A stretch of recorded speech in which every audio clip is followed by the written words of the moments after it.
市民心声，大家来听。大家好，我是陈美纯，欢迎再次收看《市民心声》节目。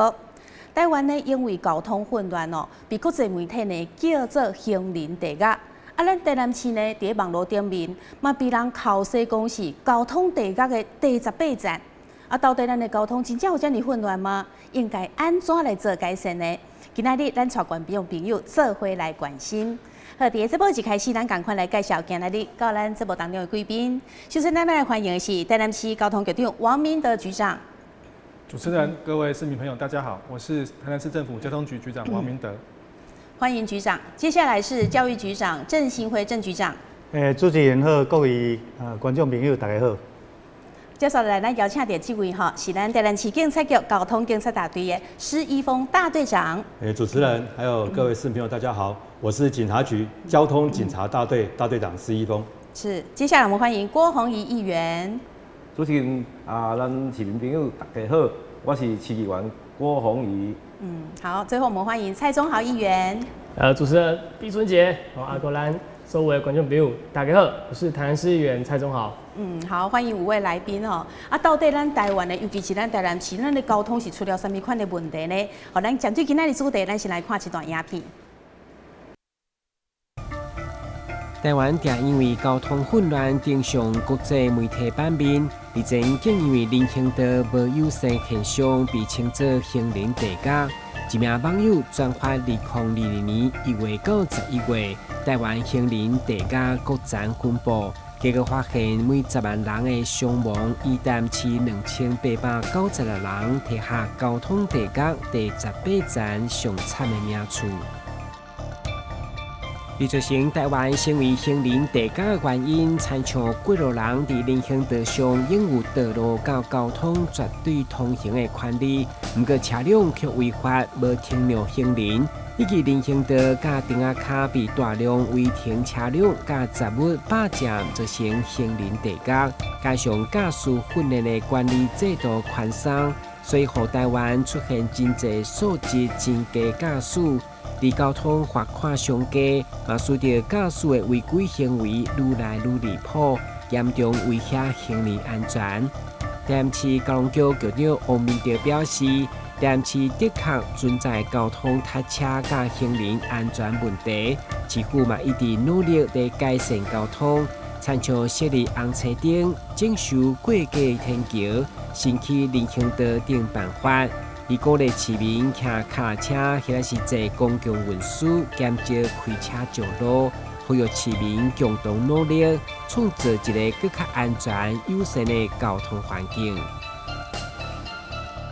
交通部长王国材表示，为了摆脱台湾是行人地狱的臭名，交通部将在近期完成各县市机车安全环境改善专案指导。并甲营建署合作编列405亿的影响提升人行安全计划，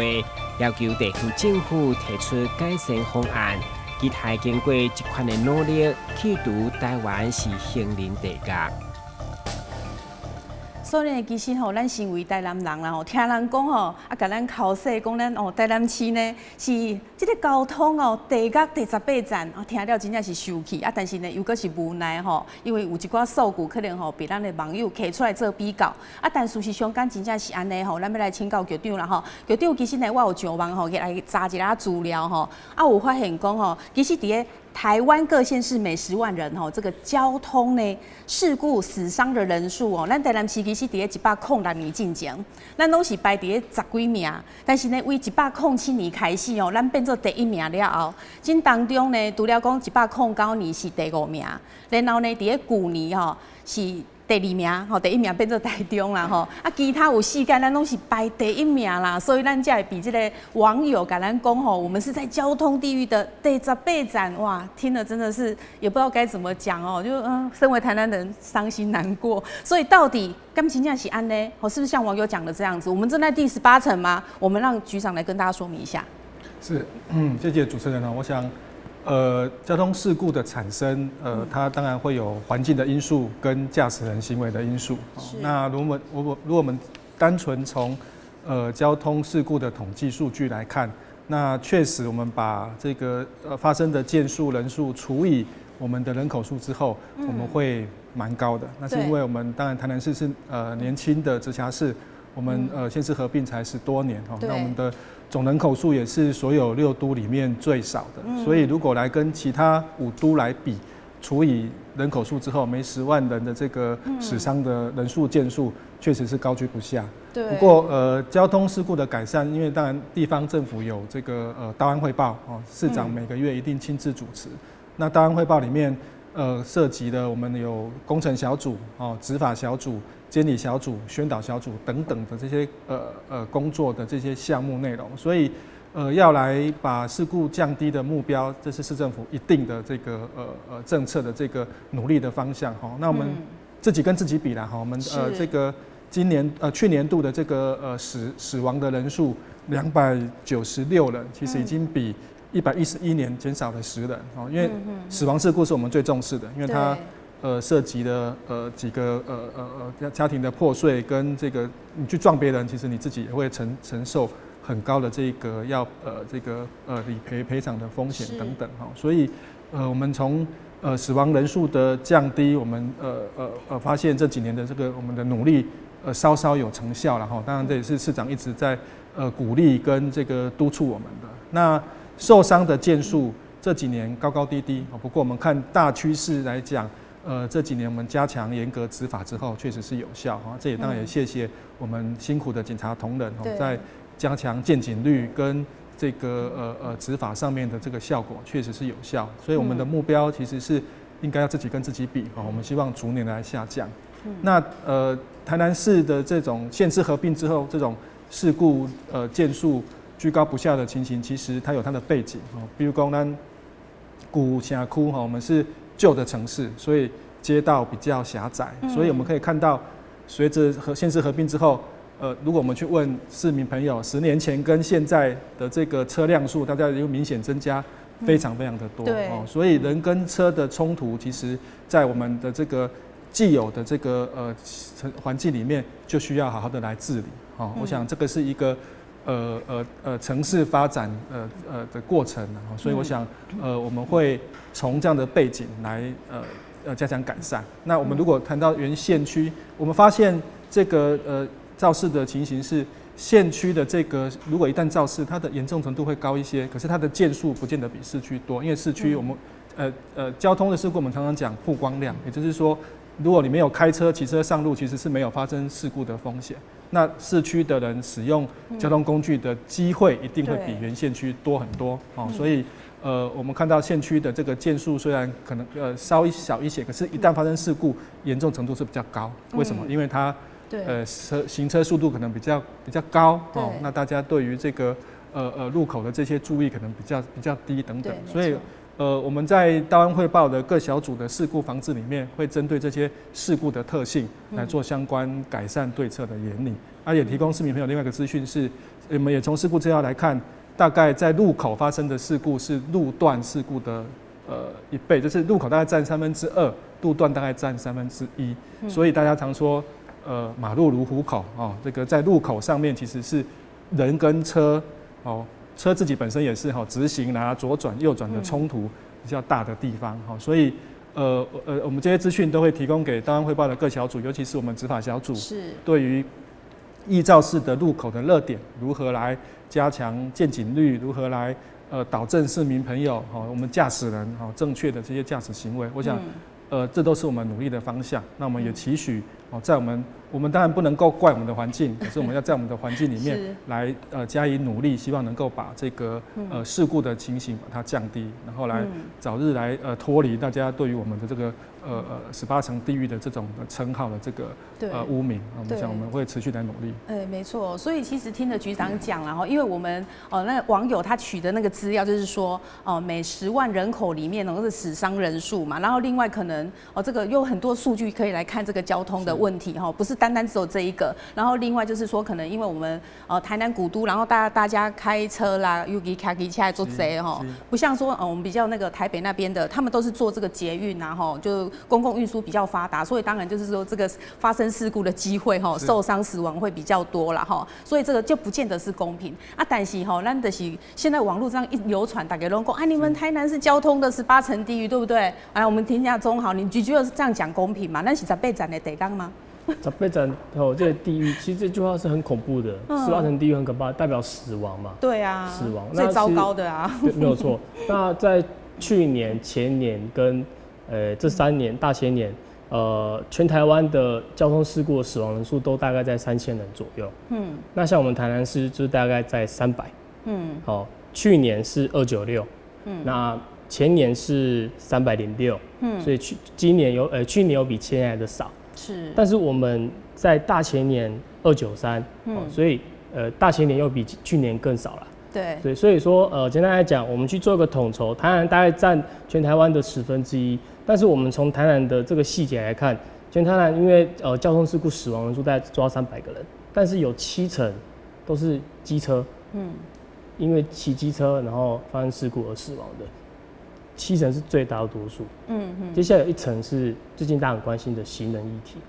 所以我觉得这也是可以给大家一个建议，就是针对机车族，大家可以看到刚刚咱这波都开始的时阵，咱鸦片就这样喜欢欧多拜，对啊，所以针对这个机车族的道路的设计的保护，还有怎么让使用机车的人口数可以做一个下降，这个我认为是未来台湾在交通这个发展的时候，可以来做一个都市规划来去做的事情，因为你在做观光的同时，你要去做一个衡量点嘛。我到隔天有讲点啊，讲这个几人来，咱台南市的车辆变就多，变就多代表人口数变多，它有可能是观光客也多。对。但是这些在发展的同时，你也要去考虑到说，我们的大众交通运输的这个优化有没有随着时间的成长？这个黄局长很专业，可是他不可能一夜之间以商人可以改变这10几年的问题。对，所以说，我们可以取经很多地方，比如说，日本，大家都会称赞日本的交通很好，可是你可以看到，日本在可能40-50年前，挖北出席的时阵，他们也是很多的交通事故，他们的数字量也是很大，但是他们这几年因为他们的大众运输的进步，那他们欧多拜变少了嘛？对，像Honda、Suzuki 就卖来台湾的嘛，所以这个未来大众运输这个部分的优化，我觉得是在我们台南市那呼响我们是古城没有错，但是古城也是要跟着进步来做讨论。所以针对机车族的部分，我就要做一个保护跟减少。再来这个1层，有一个我们从110年、111年、112年的数字可以看得出来，这是一个隐忧行人的死亡人数从26个人，然后每年逐年增加4%，所以这个部分也是为什么最近大家这么关心这个行人的部分。这个部分我觉得，除了用路人自己的素质之外，政府能做就是一个可能驾照、考照的这部分。好，那考照的部分还有可能刚刚局长有讲到道路的部分，道路设计这个因为台湾很多小巷子嘛，这是本来就有的事实。那未来怎么去做优化，这也是未来要去改变的因素之一。是，好，那郭宏仪议员呢？你干嘛讲咱讲咱是18层地狱这个交通的地狱？你觉得听了以后会有什么感觉啊？那当然，行人的安全，不管是年纪哪一个年纪都非常重要，包括我们现在学校的所谓的同学步道等等，这个部分都非常重要。但是在整个交通事件行人来讲，它的包括交通事件的一些比例来讲，肇事的死亡人数的比例来讲，是老人家是最严重的。那因为老人家第一个反应的迟钝，比较缓慢。那在整个对老人家的一个交通的保护上也有限，所以我一直在推说，在台南市来讲，以台南市的敬老的相关的补助交通的敬老相关补助，包括交通运输或者是计程车的补助等等，这个让这些老人家能够减少使用非私人的运具这就是讲爱提升非私人的运具这个部分要提升，是鼓励咱的老人去坐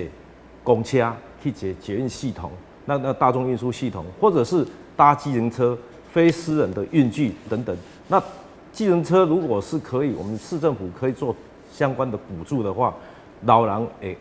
愿意去坐计程车，伊袂去家骑车，伊袂家去开车，所以安尼起来会去会互咱台湾的咱台南市咱的交通会更加顺畅。毕竟老人65岁以上的这些老人家，其实他们对这个交通安全上，或者在行车的这些交通安全上的一些概念上，可能会比现在的年轻人还要差一点。那当然，像这样的问题，在都可以显示说，我们台南市当然18层地域这个代志吼，其实是非常耸动的一件代志。对。不过，可以去做改变，从道路的设计的规范，或者是用路人的使用的模式等等，还有在整个道路上，在行驶当中，这些职业驾驶他的一些职业道德等等，这个都非常重要哈。包括以往我们被让人家诟病的是，计程车司机为了要抢快抢时，所以计程车司机这些职业驾驶就会有产生一个抢快抢时的这个负面的一个驾驶观念。但是现在每一位职业驾驶的话，我想都会经过这样的教育之后，我想台湾的社会，包括咱台南市，咱的市民朋友拢希望是一个足安全的交通环境来过这个好的生活。所以我嘛足希望讲，特别爱对针对这个65岁以上这高年的驾驶者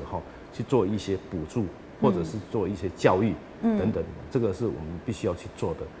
老人家有可能会去用弄掉，嘛有可能去用弄掉，所以这物件这些事件常常出现在我们的新闻媒体上。我想这个真的是要去尽量去降低这样的肇事率，让老人家更安全，让全市民都更安全。对。好，谢谢郭议员。那我们听完2位民意代表的说法之后，到底咱的民众对你讲，咱台南市，互人讲吼，咱是这个交通的第18站吼，有啥物款的看法？来听看民众因安怎讲。对，因为其实我自己有在骑车，但是我觉得其实看到蛮多次，看到如果有斑马线的有行人的话，其实基本上车子都会停止，就是去礼让行人的。对，所以我觉得是跟个人的一个素质的骑行素质的一个概念啦。对，我觉得是第19层因为觉得走在路上都有生命的危险啊，就是好像都变成我们要让车子，基本上应该是车子要让我们，因为你看像别的国家。像别的国家，可能远远看到行人他就停了，对啊，像我们这边就是可能到你的脚边他才会停吧，是你要停着让他，不是他要让你，所以我觉得其实走在路上蛮危险的，就算是绿灯，我觉得也很危险。我不太认同，因为我觉得其实在台湾有些地方也是有些人不会让行人过，就不止台南而已，就大概在我去过的县市，我的感想是这样，就有些人。应该就是有些人好像很赶时间的时候就都不会让人家过，可是有些人也会让行人过，就是有点看个人的想法跟素质问题。我认同，因为我朋友我朋友他走斑马线，然后过马路的时候被摩托车撞飞，然后到现在都还在复健，已经半年多了。对，所以我觉得其实蛮多台南的，不管是机车骑士也好，或者是汽车，其实都不太礼让行人。我就觉得交通的规则都已经清楚的列在那里了。那如果真的没有办法的话，那就是人的问题了，就是一定要去扩大、去宣导、去教育。我觉得蛮地狱的因为我觉得走在路上的话，都好像随时会被撞这样子。因为我上次因为我上次有去骑摩托车，然后我就看到有行人要走过去，然后一台车就只这样过去，然后我就觉得好可怕，对，很危险这样子，对啊。然后我就觉得说，那个台南人在骑车就很像在赶投胎一样，对。好，以上呢就是咱民众对着讲咱台南市人讲这是18站第个讲法啦吼。好，那我们实际上呢，其实咱常常看到讲有一些酒驾这个真的很不应该然后另外就可能一些违规的啦，或者是说不礼让行人等等的咱来实际请教讲咱在第一线执法的我们大队长就是到底呢，我们台南市可能违法的状况是怎么样，什么样的状况是最多的，是不是跟我们观众朋友说明一下呢？谢谢主持人那我想刚刚我们刚好提到其实我们发生交通事故的3大的族群，第一个就是机车第二个就是高龄者，第3个就是行人。那违规部分呢，我们大概看一下，大概有5个噪音第一个就是未依规定让车，也就是在路口的时候，那个比方说转弯车没有礼让直行车或是5号字的路口比方说闪红没有礼让闪黄，以及像支道没有礼让干道，那当然这个都发生交通事故。那第二个就是未注意车前的状况，也就是很多的驾驶人，他可能是分心、晃神，或是分心驾驶，那在驾驶的时候没有特别注意，那去跟前面车子发生碰撞。那第三个就是为保持安全距离，为什么我们常讲要保持距离车安全？因为你没有跟前车保持安全的距离，那当然前车紧急刹车，你就很容易发生碰撞。那第四个就是违反这个号志，比方说闯红灯，或是我们有箭头绿的时候，你没有依照这个号志来行驶。那最后一个就是所谓的左转弯位移规定，因为我们在左转弯的时候很容易会跟对向的来车发生碰撞，那所以当你在左转时候位移规定的时候，当然就很容易发生这个交通的事故。那我想针对这些的事故的发生，我们警察局有采取一连串的这个执法的作为。比方说第一个，我们会提升见警率，所以我想大家可以看到，在上下班的时间，在很多的这个街头上都会看到有我们的警察跟义交。在这边指挥交通，这个真的有效，大家看到警察多少就会本来不遵守交通规则，多少会遵守。对，没错。然后就是要提醒民众要遵守交通规则。那第二个就是我提到就是这个科技执法，那我想这边感谢在座2位议座相当支持我们这个预算。那为什么我提到这个科技执法？我先讲一个故事，就是我在警大读书的时候，我们警大的校长他跟我提过说，他说有警察在街头拦到民众违规闯红灯。那警察把他拦下门说：“先生，你开要闯红灯，你是无看到红灯吗？”他说：“我不是无看到红灯，我是无看到你警察徛在这。”这是什么？这个就是一个民众，就是个民众一个侥幸的心理。对啊。那所以说我们设计这个科技的执法，就是24小时有这个取缔违规的仪器设备在那边，提醒民众。要遵守交通规则，当然就可以降低这个交通的事故。大家就好像看到警察站在那里一样。是没有错。那另外像刚刚郭议座提到的，就是像这个高龄者的部分，那这部分我们有一连串的宣导的作为，来提醒民众要遵守交通规则。因为我们发现有很多民众，他被检举之后，他不晓得他这个行为是违规的，所以我们有整理，比方说民众被检举的10大的样态，以及容易造成10大违规的行为，那会放在我们制作影片，那也会放在我们警察局的脸书。来提醒的市民。那这个当然就是说，我们如果说发现我们在发生交通事故的地点，比方说有这个工程号志标线需要改善的时候，我们会看的时候，我们都会建议交通局，那交通局也都会从善如流，做有效的改善。也就是我们透过3E政策、道路工程执法，来改善防治我们的交通的事故。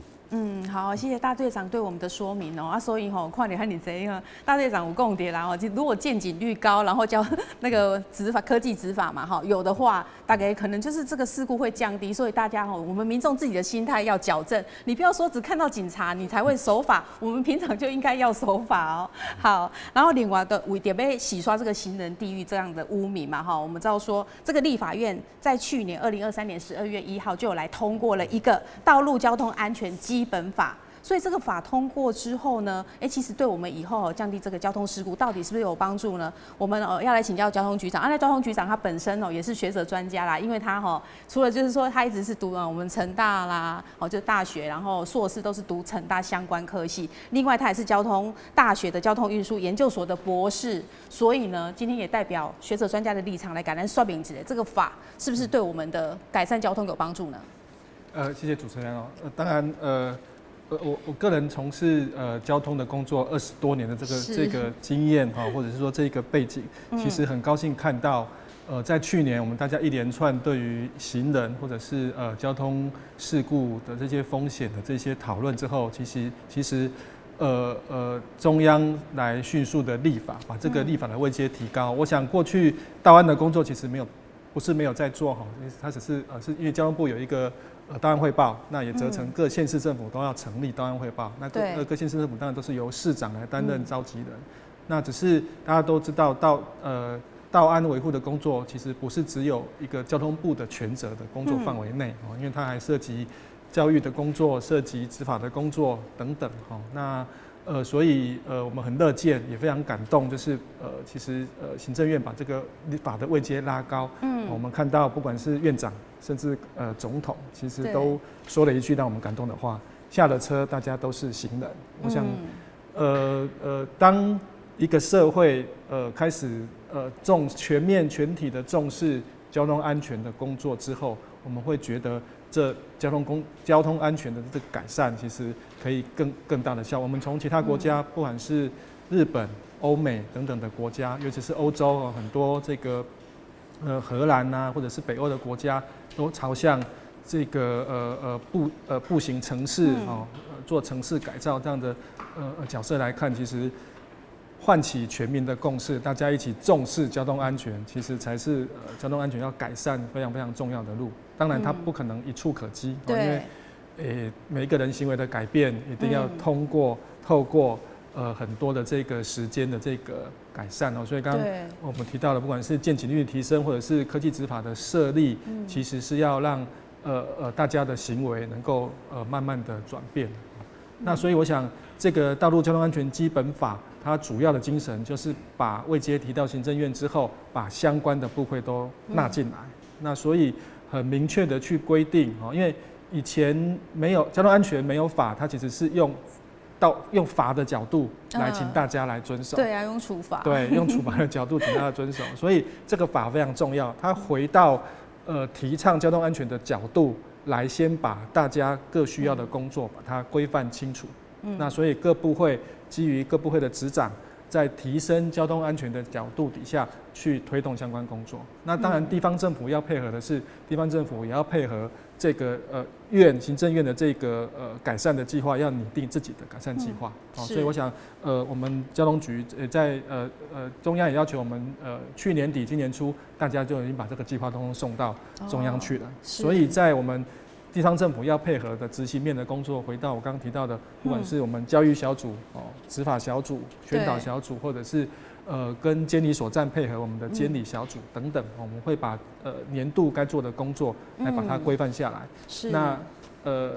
规范下来之后，其实不是只有要做，中央会有很严格的考评的制度，每一年度就会来考核你的执行的成效有没有达到目标。那我想除了这个之外，当然大家知道，如果涉及工程的改善、涉及科技执法设备，都会要经费的支持。那中央当然也都非常大力的支持这些经费。那地方我们市长也非常要求大家，中央有经费，我们要该去争取的就要极力的去争取。我想在这样的这个措施底下，配合中央的这个道路交通安全基本法的施行，我们有看，我个人是觉得，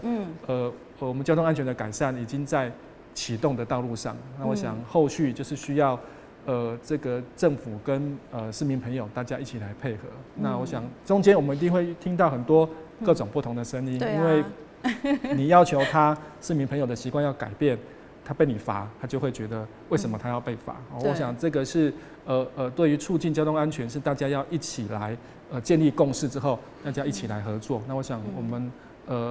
乐见于我们基本法的设立，然后中央地方的制度的推动。那我想我们对于这个道路交通安全改善的工作，我们是非常积极努力在做，我们也期待看到它的改善。对，所以我们现在已经3读通过这个道路交通安全基本法了。那其实他是希望说道路交通事故是零死亡的愿景嘛，哈。那教育局长，你是不是也谈一下你的看法呢？台湾到底我们的道路交通安全重要的一个政策应该在哪个地方？那其中呢，政策的面向跟我们教育有关的，那当然是绝对不会少。是。所以在这个有关教育的面向的部分呢，不外乎聚焦2个部分，也就是说，要交通安全一定要教育哈。所以各个阶段呢，它里面也非常清楚，各个阶段都要把交通安全的教育就纳为各个阶段的一个工作的一个重点。那其次第2个部分呢，就是有关我们在整个行人也这一次就是特别强调说以人为本的这一种交通的概念，对，然后在整个行人的这个必要的一些相关设施啦，还有一些执行面，还有一些检核的一些重点政策面向，我想这个东西都有一些规范。所以同仁这个在看到通过之后，就赶快要去进行检视。那当然，我们教育局的部分就必须要去赶快去做规划，怎么样在原有基础之上持续去落实我们在台南市各个学校有关交通安全的教育的部分，怎么让推得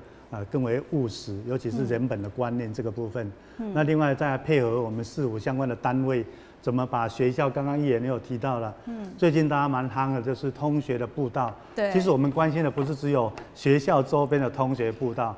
还有就是一个孩子呢走出了校门之后，他怎么回到家？这个路径呢，基本上也要有所谓行人他的一个路权的一个概念。所以大家常常看到说啊，怎么孩子都走到马路？其实因为骑楼走不通啊，因为都被车辆阻挡了，甚至有一些店家或许就把它当作私人的，在营业啊，都在营业，所以都没有路可以走。所以有一次议员也在咨询，我说这个怎样？我说不然你要他怎么办？他没有地方可以走。所以我讲这个部分或许在整个全方面的这个政策之后，大家一起来，但是也必须要考量到我们的文化，因为机车很多机车没地方停你把它赶出去怎么办？所以又会创造另外一个问题。所以怎么样在要停放以及行人的路权这个部分取得平衡？我想交通局这边其实他们很用心那未来再配合相关的单位，或许呢逐步的去推动跟改善，应该台湾的这个交通状况会越来越好。我自己都以行人的角度来看，我发现这1-2年台湾在整个对行人的尊重，单这个过马路就变得不大一样。以前开车的时候，还会稍微以我为中心，现在都要看有没有这个行人要过马路，这个就是一个改变。我想执法是很重要，立法也很重要，当然持续的宣导，我们教育局责无旁贷。对，我觉得这个部分真的改蛮多的啦。好，那接下来我们要来讨论的一个就是今年3月7号我们通过了《道路交通管理处罚条例》里面这个引起很大的争议，等于说你如果这个钱呢罚款呢是在1200元以下这个比较轻微的就不让民众检举啊，然后也不记点啊，结果呢引起了很大的这个热烈的讨论所以我们要来听听看我们在场的5位来宾看法怎么样，来先请局长。谢谢主持人。我想，对于这个违规检举的制度我想这个是从开放检举之后，我先这个我要导正大家一个概念就是违规检举其实是没有奖金的，从一开始就没有。这个我想是很多民众其实以为那些检举达人他是因为有奖金，是为了钱，结果不是，他们就是为了要检举而检举。是，可是当然当初开放的这个目的其实是希望警力有限那希望能够透过民众对于他危害自己自身的这个安全的这种别人的交通违规的行为，可以来提供影片其实检举之后的审核其实是非常严格的那我想这个警察局在不是民众检举之后他就一定会成立，因为会透过举发单位的这个严格的审查那我想不过乱了这么多年，大家常常抱怨的是什么？它可能会变成是民众互相挟怨报复的工具等等那所以我个人认为，其实确实这个检举制度是应该要检讨那只是怎么样的检讨？我们其实有看到国外很多的案例，其实在日本它有所谓的经过一定训练的这个民众，或者经过一定训练的这个交通的助理员的概念，可以来协助警察来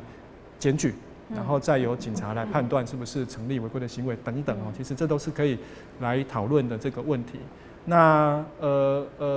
不过除了这个检举的问题之外，去年交通部的修法又把，因为以前检举的案件是不需要记点，为什么？因为他不知道记到谁身上因为检举通常是你不知道是谁在开车，所以很多是从人的行为的违规要记到那个人身上，他不知道记谁。不过去年当然也是因为通过立法院的这个审查开始把这个违检举的也可以要记点，那如果没有来归责的，就记到那个车主身上，所以我们可以看到，尤其是对职业驾驶的影响非常的严重我想，这些从原来比较宽，把它加紧本来是比较宽松是不用记点的，把它这个严格之后，造成这些社会冲击，其实是需要社会大家一起来好好的来讨论跟面对，因为它其实是天平的两端。其实如果完全取消检举制度，我想对于大家现在在谈的这么多的违规行为，对于行人路权、对于交通安全的保障，其实恐怕也不是一个好的政策。所以我想，不管天平的两端的这个声音如何，其实站在地方政府的角度，我们都非常乐于倾听大家的意见。那我想对于这些想法，我们收集完之后，一定也会把它加上我们地方政府执行的这些经验，来转给中央，来请他们来参考。那不过归纳而言，就是说交通环境其实是大家一起来养成的，或者是一起来使用的，所以最重要的是在道路环境里面，大家要互相的体谅，互相的尊重大家的角色。我想这样才能够对于道路交通的安全能够改善，你就不用怕我到底有违规还是没有违规。是，所以没有违规就不会有检举的这个疑虑。是，我想这个是对于目前政策的演变跟讨论。那我的意思是说，我们很乐见大家对于这些制度的这些讨论，那到底是要松跟紧，甚至于技术面上要细到，其实是哪一种行为才是真的对于安全才有影响的。大家常常在讲的所谓的违罪，那什么叫做违罪？其实它是需要坐下来好好讨论，什么样的行为它是其实真的不影响，或者是说是因为我的道路环境还没有配合完成，那我们在这个道路的工程相关的环境配合完成之前，或许可以先暂缓。那等我们把这些环境都完成之后，那大家才有一个规则可以遵循。那如果那时候你违规，当然就没有话说。我们应该因为你的违规是造成了别人的交通安全的风险。那我想我们会持续收集各方的意见，然后再来做评析，再转达给中央来做参考。是，好，那我们身为执法单位的这个大队长，那你们的看法呢？因为你们好像人力本来就是不足嘛，然后当初开放给民众来这样检举，就造成后来有很多的民怨，然后现在又有这样子的法，你们的看法如何呢？好，谢谢主持人。好，那我们那个远警接受民众的检举，就跟我们受理报案一样，我们都要很如此的去面对。是。那我相信任何的检举的案件，我们远警都会通过他的影片，我们都会详细去审核是否符合他的构成的要件。那当然，如果说是符合劝导的部分，我们会尽量劝导为主。那我们警察局，我们会定期把这个民众，比方说经常检举的一些民众容易违规的这个态样，以及一些违规行为，我们都定期会在我们警察局的网站跟脸书公布。我们就是提醒我们的用路人跟市民，避免有这些违规的行为招致这个检举而伤的荷包。那另外，我这边还是在呼吁，我们任何的执法的手段都只是一个手段，还是要市民本身要遵守这个交通的规则，你就不用担心被检举，而且你用路也更安全。对，没错，这真的是最重要的，所以民众真的自己要有这种观念自己不要违规，物件人去给你检举嘛。所以其实这个跟教育也有蛮大的关系。来，教育局长表达一下你的看法。我们教育比较强调这个奖励跟惩罚，所以呢，这个违规处罚事实上也只是一种手段，对啊，是一种手段。那当然，这手段呢，在使用的时候，有时候要重罚，那有的是要轻罚。那轻罚的方式其实也有不同的看法，所以最近这个您刚刚提到的，那这些所谓违罪是不是要开放检举，是不是要记点？对，其实不同利害关系人那都会有不同的立场跟他们的看法。对呀。那就我来讲呢，应该大家普遍的有共识的部分，应该就是说，该重罚的那就可以。重罚跟重惩的就应该重罚重惩。那什么样是重罚重惩？这牵涉到一些所谓要素了。那些要素其实包括它的那个就是违规的样态啊，还有它的伤害的这个程度啊，严重程度大还是不大。另外呢，这个处罚到底有没有效果？那另外就是说地理环境。比如我常常讲说北部就有捷运，台南目前都还没有捷运，所以他们可以不用开车。南部有时候你得经常要开车，那就牵涉到这个停车空间不够，那你说叫他停哪里？他那么绕了半天，那搞不好只是要去办一件事情，只要5分钟，他停车就要花半个小时。对，所以这种情况之下要牵涉到这个环境问题，另外这还有考虑到这个社会文化的背景，因为一般民众他的价值观，那华人有华人的一个价值观，所以这些。我想都必须要去做综合的一些考量，那么来做一个决定。所以刚刚王校长谈到，当然这个议题恐怕大家都在论战，那我们学教育说，不然来一场辩论吧。那把事情说清楚、讲明白，然后大家再做一个比较多人共识的一个决定，不可能完全都偏一方，因为利害关系绝对有不同的观点，但是至少多数人认同。那我想决策上或许可以朝这样去做这个决定那当然，如果未来或许要不开放这个所谓检举跟记点，我想如果政府做这个决定，一定要说清楚、讲明白，你为什么这一些违规行为还不需要去开放检举跟记点，你一定要说清楚讲明，那民众才不会说啊，你政府为什么不是强调人本吗？人本交通啊，你为什么还不严格去要求？事实上一定有它的道理，因为原来是要这样，后来为什么没有？刚刚我这样提到，因为对某一些行业的这个职业人呢，事实上这个对他来讲是非常严重。对啊，因为他前面比如刚刚讲的那些要素啊，你又没有给他停车，然后他不过就是人在车上，然后暂时停了一下就被拍照，就交通大队就要给他开罚单，交通大队又铁面无私，然后他天天到晚就会开罚单，你说他不愿意遵守吗？他也不见得，他是不得已。所以有时候我们必须要综合去做一些考量，或许大家最后取得一个共识之后会比较好。没错，好，那2位议员的看法呢？我们先请郭宏议员。驾驶人跟行人是这样的冲突像在这一次的也坦白讲，这个也是一种社会事件那社会事件完了之后才会有这样的争议。那从一开始源头回归到原来的道路设计的部分就有问题我们台南市的道路设计或者是其他城市的道路的设计的部分都缺少的，比如说计程车专用的上下车的地点。对。那卸货区的设置到底？我们现在限制的是在商业区里面才可以设置卸货区。那当然，在现在以台南市的城市的发展里面，道路的规划里面，道路的宽度或者是这样的设置适不适当，其实量确实是比较少。包括我们的卸货区啦，或者是计程车的上下车的或者是公车的避车弯等等，这些问题都在显示了我们台南市的道路的设计规范里面，上面设计的成果里面确实是不是很 OK 的。未来怎么去改变，这个是很重要，特别是在一些很容易肇事的路口，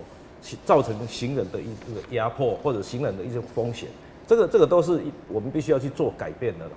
但是做些设计到最后的道路，也是做快的道路，但是看起来不是特别的，对行人来讲不是很友善，才会造成这样的冲突。驾驶人跟行人的冲突这一点是主要的问题的我们说它真的是还要回归到所谓的我们的道路的设计的部分，一定要够充足的，让行人能够更安全、更没有风险之下，才能够创造一个更好的行人跟行车的环境，才不会再一次的制造这些的冲突。对，是好。那宗豪，你的意见呢？其实违规记点，然后改成不记点这个部分譬如说，好，讲到规划的部分，今天 7 如果在三角窗，那卸货要补货，要补牛奶，要补饮料什么的，有没有一个专属的区域？这也是刚刚议员有讲到的，对，这个部分也是啊。那但是我觉得，你中央在做这个改变的时候，你要去思考，你用1200以下不违规记点。当然这个记点这个部分造成很多人民怨有80万的人被记点，但是也有几千人被吊照。但是你要去思考你今天开放1200以下，为什么这么多民怨？你1200以下有包含的是什么？不戴安全帽，这个不能检举。其实大家可以看影片。现在全台湾应该是大部分的人都会戴安全帽吧？对，对不对？再来还有一个我觉得影响很大，就是在所谓的消防车出入口临停的消防车出入口这个地方就是一个很不合理的地方。对，你说临停这个停车位的问题，我们值得大家来探讨。但是你在消防车这个有公共安全的地方，执法单位你变成是他们要去加强了。但是如果今天我放宽这个部分，那是不是政府也保证说执法单位也可以同时取得平衡吗？所以为什么民怨这么大？我觉得就这几个安全帽的问题那10项有10项然后还有身心障碍专用停车格。身心障碍的族群也是一个非常重要的族群，为什么要设他们专属的停车格？一定有它的意义存在。那今天针对违规记点被检举这个达人，他会不开心。我觉得不能把所有东西都拉进来。当然很多状况是一个不方便的，但是你像身心障碍的停车格，今天如果我去暂停的，去给他停到这边，你像我们中西区这么多庙会，这么多活动，那离婚给派出所的警察都很辛苦，他们都要执勤干嘛？他们很少有时间有办法来注意到这一块。如果像这个部分，它1200以下，我觉得用金钱来用这个罚款来做标准，不是一个聪明的人、聪明的 leader 来做的一个决议啊。所以我觉得这部分值得来改善。所以刚刚局长讲的蛮客气的，主要还是要提倡大家守法。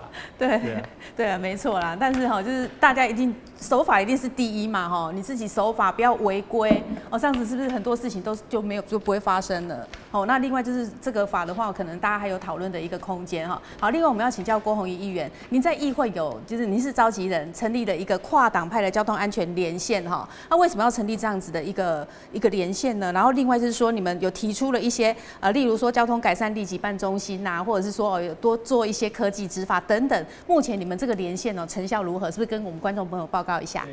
以现在来讲台南市政府给我们的一些实质上的我们的要求来讲不是很正面的回应不过不是很正面有几个问题，他们有这样的大概有解决过有来解决。就第一个就是在道安汇报的时候，这些道安汇报要公诸于世让大家用一个公开资讯那个平台，让市民朋友都知道，是让每一位议员他们都能够收得到所谓的交通汇报道安汇报的结论，对，他讨论的议题跟结论，这个我们都有收到但这一点以往是没有做了以往是没有做，而且现在也都公开在平台上，让市民朋友去了解说道安汇报里面到底在做什么，那有哪些问题必须要讨论，但是也可以看出从道安汇报里面看出政府的态度到底是怎么样。那政府的态度不要一直认为是行人的错或者是怎样的问题，我真的是很在意的是到底怎么去面对交通问题，如何去解决，不管是教育方面、制度面、法制面，或者是在整个我们的道路工程方面，整体的去做改善，或者是在执法上。那当然，在道安汇报里面有多方面的一些面向，包括施工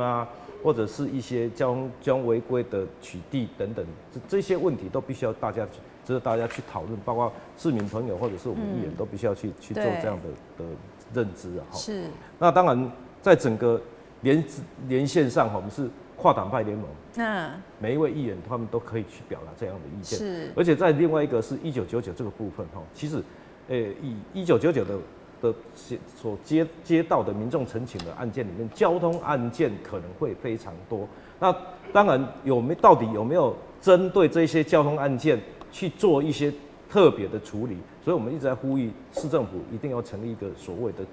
交通安全的专案小组，专门来处理这些。那跨局处地去做讨论。不管是大案子、小案子或一些小事，其实从一些小事里面，我们看到的1999其实是可以，他们是我们交通安全的一个市民朋友，是当成交通安全的尖兵。他把问题反映出来之后，那台南市政府当然有责任去解决问题。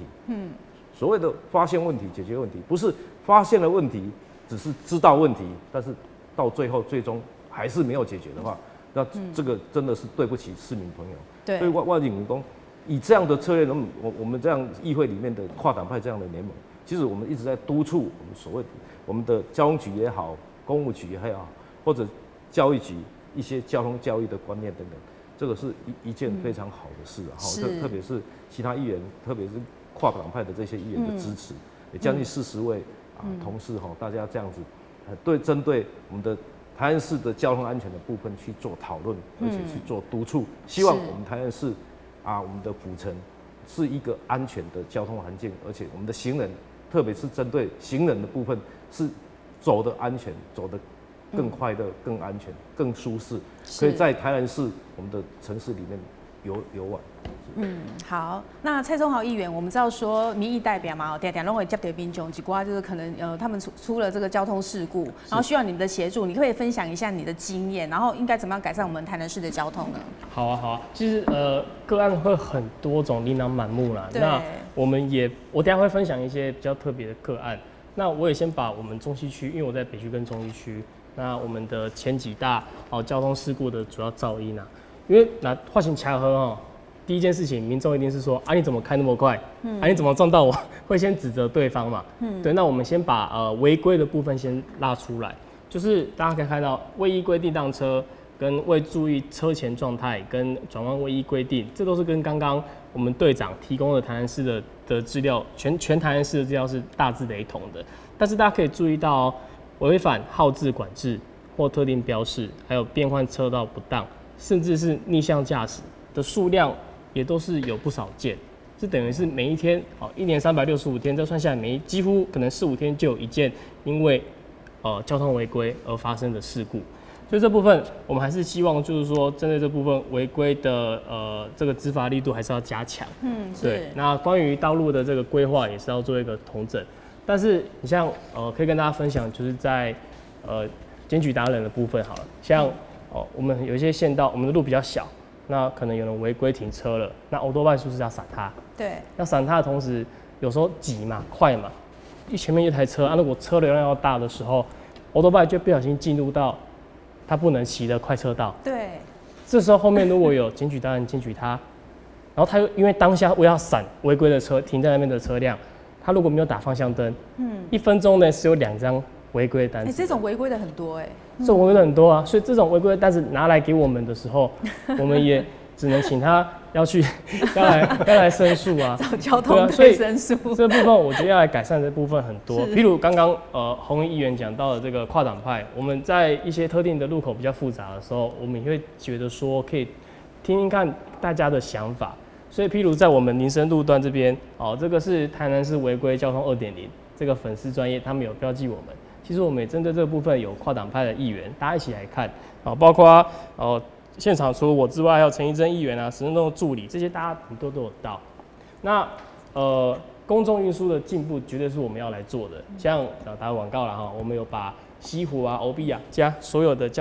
大众运输去做一个强化。那包括行人路权的小绿人啊，还有一些人行专区，不管是提案也好，还是实际的会勘，这都是我们一直在做的。好，以上谢谢。谢谢中豪议员好，那其实我觉得说，我们这个违规不违规啦就是民众你自己不要违规，就不会有衍生后续这么多的事情那要让民众怎么样不违规呢？可是其实要从基本就是教育做起。所以呢，教育局长，我们在落实我们这个交通安全观念，落实到我们的学校，落实到我们的学童当中这一块，我们台南市教育局到底有没有做了什么呢？其实，在交通安全教育这个区块，其实台南市一直以来都没有停歇过。所以，我们大概每一年呢，在中央有所谓的金安奖，我们每一年都是有获奖的。所以这个部分，教育当然永无止歇也没有所谓最好，市长常常讲只有更好。那但是事实上，在这个过程当中，我们发现一个现象，其实孩子在越小的时候，其实我们的教育都非常听话，都听老师的话。对。可是问题呢，他回到家就变得不一样了。所以我要强调一个观念说，交通安全教育不能只是把家长放在学校，因为我们教育呢，最重要的3个面向就是家庭教育、学校教育还有社会教育。是。其中学校教育的部分，你叫他考试，他已经考100分。那现在知跟行要怎么去合一？这个部分当然。我们就必须要透过一些比较务实性的情境的教育继续加强，但是家庭教育，所以我们的孩子，你可以看到他回来在分享的时候，他说，因为我妈妈说那个红绿灯是参考用的，他就走过去。所以家长的观念，这就牵涉到成人，所以成人式这里面呢，其实如果台湾整个未来整个交通安全呢水准要能更高的话，社会教育那必须要持续的透过各种媒体其实包括很多的。这个肥皂剧恐怕也要注入式行销就是说让大家一般的民众里面，他在这一种情境之下，要怎么样来遵守所谓交通，否则你会被处罚。那另外一个，我们有怎么高尚的所谓这个文明国家这个市民的水准是。所以我想这个部分或许社会教育还可以继续加强。所以刚刚有提到了。我们长辈其实发生意外事件的比较多，所以我们就有乐龄学习中心，我们那些陆妈妈、陆爸爸，他们就拍那个所谓宣传影片，透过跟他同年人来教育他们，或许这个效果会更好。所以我们教育局基本上这个部分也持续会是继续落实去执行。对。那另外其实还有的，我们最近在做的就是拍微影片。就是说，因为我们现在强调人本交通，对，因为老师过去可能就是一些知识的教学。那我们现在就是透过怎么样的一些路口可能比较容易造成危险，那怎么样的一个所谓路权，基本上是应该给孩子，那给行人，那这一些情境我们拍成了这个微影片，5分钟，那我们就可以呢很快的放，然后让孩子可以知道。我想这样的效果，他就会知跟行就比较容易合一。这个部分是我们实际在做的。是没错，就像教育局长讲的哦，其实我们这个教育落实交通安全观念，不只是学校，我们包括家庭跟社会，大家都要一起来做哈，这样才有用啦哈。好，那我们节目最后呢，就请在场来宾针对我们今天的主题，每位30秒时间做个结论。来，先请中豪议员。谢谢。简单来说，全民的这个对于交通守法这部分，政府也在做，那大家一起来努力。那么，有些地方需要调整的，我想地方的声音也会来做一个传达。那也希望我们可以定一个目标，台南市在去年的交通事故死亡数是300人，那我们也希望可以有效的来做一个减少，这样子是对我们的交通部分来改善是最大的一个实际的层面。是，谢谢。来，我们郭议员。对的事还是要做下去的。那改善交通的就不要怕被骂。那当然就是最重要还是要相信专业的哈。那并坚持下去。那举个例了哈，归仁圆环当初在整个划设在整个标志标线的改善的那一段时间哈，其实包括我本人也跟交通局做过一些讨论之后，再做一些改善。那改善期间，当然也被一些网民那个所谓的网民哈，也激骂过哈。我其实这个真的是要坚持下去。那这样的经过半年以上的结果了哈，我们看最后的结果是，它的肇事率降低了35%，那可以说是一个非常好的一个，等于是这样的太阳，那这样的改善之后，真的是也是交通局更应该要做对的事，要坚持下去。当然，我们以民意代表来讲，我们都不是很